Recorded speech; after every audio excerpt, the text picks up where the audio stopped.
một cái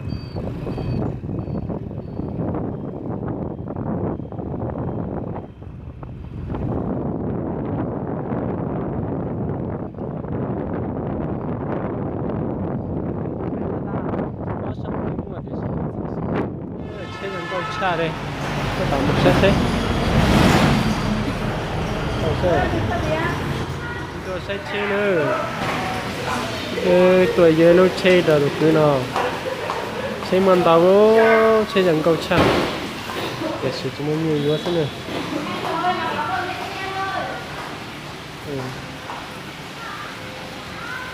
cho mấy người gần cầu xa nữa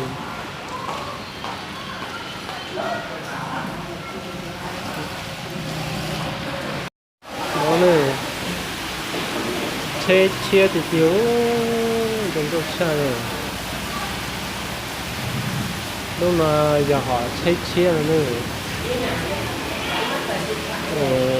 nó chỉ mua nó của tua tanh à chia gần cầu xa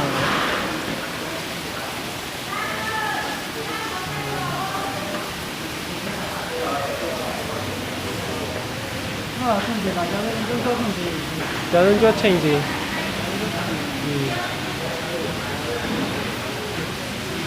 vào trong cái kiểu mua rất tệ tao nói nó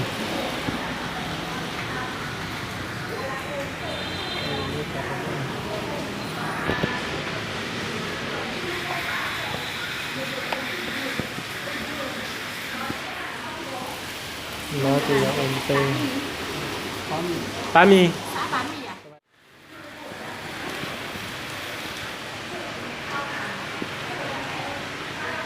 nó chỉ cho ta nấu chè làm một nấu chè này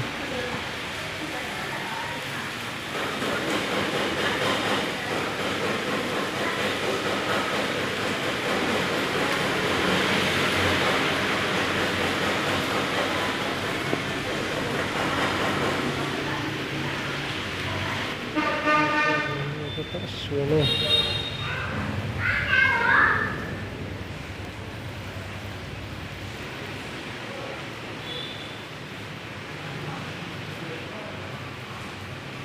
đâu rồi có 1 triệu rồi. Đây là bao nhiêu? Đây là 1 triệu. 1, 2, 3, 4, 5. 550 nghìn đây. 26 đúng không? Ừ. 26 triệu. Đây là bao nhiêu? 1, 2, 3, 4, 5. 550 nghìn. Xe của mình là 25 triệu 700 này cộng với 850 nghìn tiền đăng ký.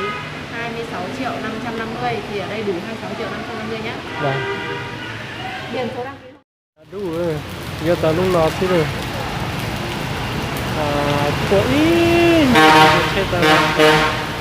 Giờ ta lúc nào thế này. Giờ ta được thứ này. Giờ mà đây. Nành cọc trâu châu. Nành chi của nữa. Chỉ tài giò nữa. Nha. Chỉ tài giò đi nữa. Đu lại máy. Đu lại luôn. Chứ nào. Đu luôn. Giờ ta lúc nào thế này.